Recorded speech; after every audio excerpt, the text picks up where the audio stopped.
What's up guys, and welcome back to another episode of the Realistic Career Mode. This is episode number 31. We're starting today's episode off with Dele Alli saying, "Boss, gotta be honest with you, I think me not getting games is starting to damage my career. I want to get away and make a fresh start somewhere else. Please let me leave so I can get a chance to play." And I was like, Dele, no! I'm grateful for the time, and by time I mean last season, but I mean, it was inevitable really, wasn't it? You know, last season we were one of the lowest scorers in the top 10. I think the lowest scorers in the top 9, I think it was.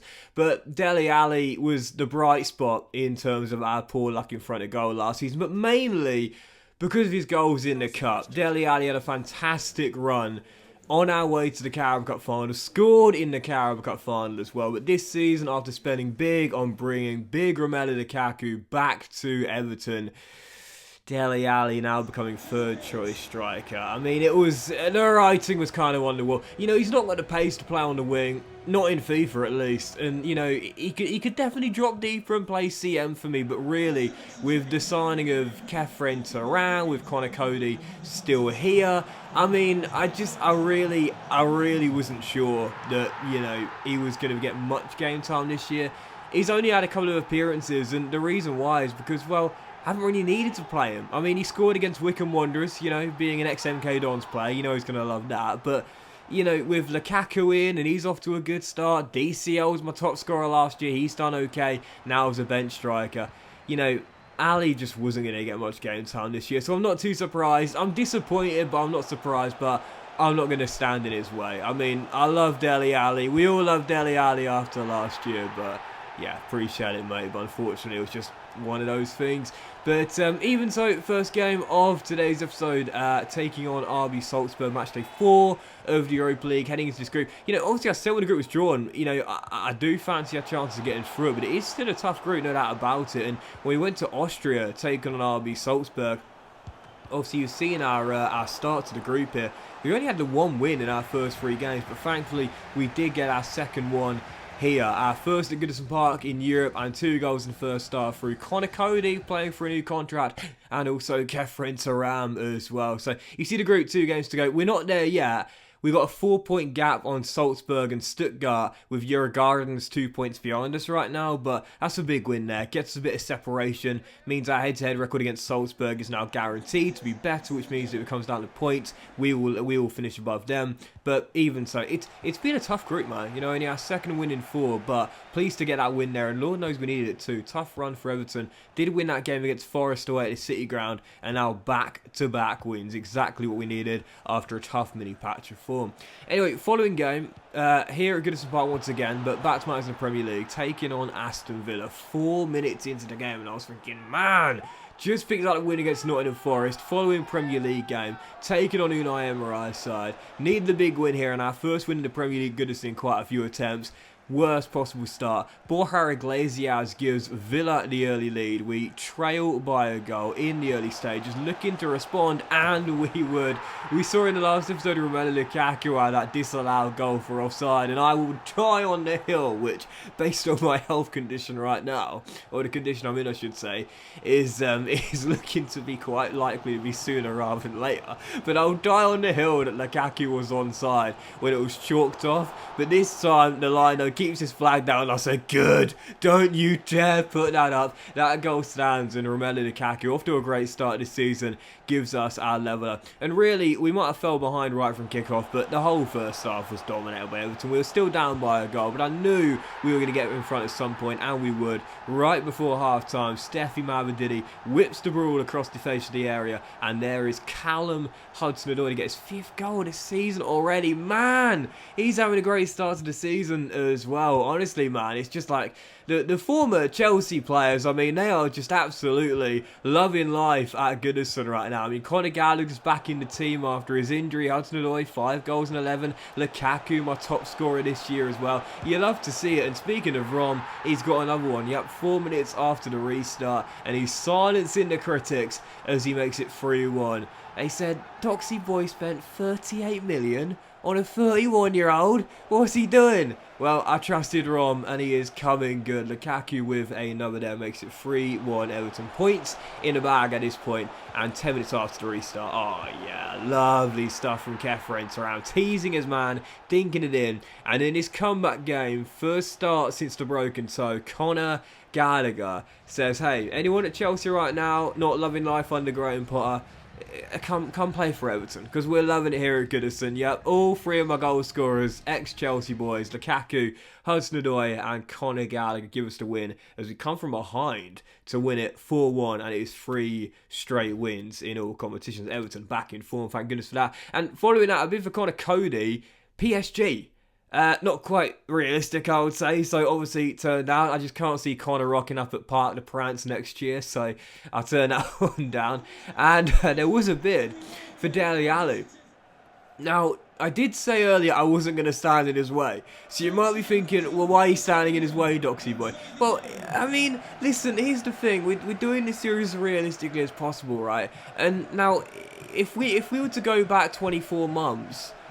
I mean, no doubt about it, I could definitely see him at Newcastle United, but now I'm not too sure. Eddie Howe's building something at St James's Park. They got their first Carabao Cup final on the weekend. Also, they were without Nick Pope for that game there due to his suspension, and Dubravka being cup tired as well. But, you know, I don't know why I just mentioned that. But, you know, obviously, I mean, you know, a couple years ago, I could definitely see that move, Ali going to the Magpies, but now...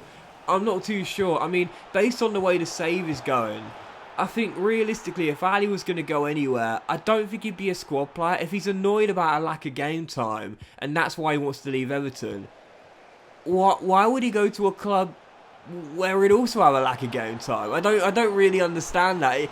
Like, if the beef that Dele Alli has right now is that I'm not playing him enough, why would he go and join an even stronger team, you know, with even less of a chance of getting consistent game time? I don't see it. So I'm going to try and sell him to a more realistic destination. I'm hoping I'll try and find like a mid-table Premier League club that will take him. I could definitely see him somewhere like West Ham. With his London connections with all the years at Spurs, I think West Ham, you know, would be quite likely. You think about Jesse Lingard, for example. Great example there. Jesse Lingard had a great loan spell, obviously, at West Ham. Really enjoyed his time there. David Moyes, you know, I reckon he'd love to have Dele Alli underneath him and give him some game time, but not Newcastle. I think someone like West Ham or maybe a Fulham, I don't know. But then again, he has to compete with Ipswich. I don't know, but we'll see what we can do. But anyway, following game, Leicester away, King Power, and once again come from behind to claim the win here. And did you see Romelu Lukaku channeling his inner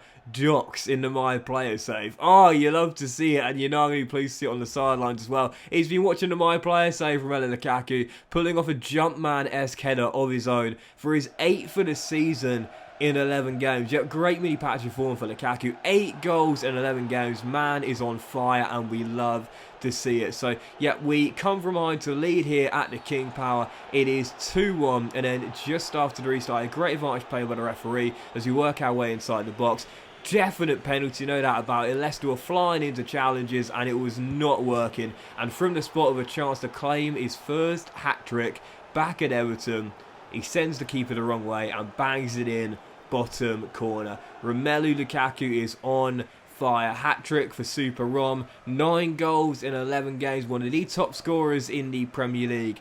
And at 38 million... is looking like a bargain right now, man. This dude is just on flames right now, scoring in a variety of ways, and we love to see it as Everton extend the winning run to 4 in all competitions. So, final game of today's episode, travelling to Germany to take on Stuttgart. Great team for a foreign-based RTG, I would say. Stuttgart, you know, fabulous real stadium. Been a long time since they've been a title challenge in the Bundesliga. Definitely a side that need a bit of a rebuild, but a great real stadium in the game. Lovely kit. Great team to manage, I would say, for a rebuild in the Bundesliga. But taking on Stuttgart here, a win in this game would guarantee qualification. We're going to spare, so I desperately went at the Germans in the early stages. Couple of brilliant saves, kept kept it at 0-0. I could not believe I hadn't found a breakthrough yet, but right before half-time, we would get it, and deservedly so as well. Callum Hudson-Odoi says, yeah, we know Lukaku's the best ex-Chelsea player in this team, but don't forget about what I'm doing right now. 5 goals in the league and a couple in Europe as well.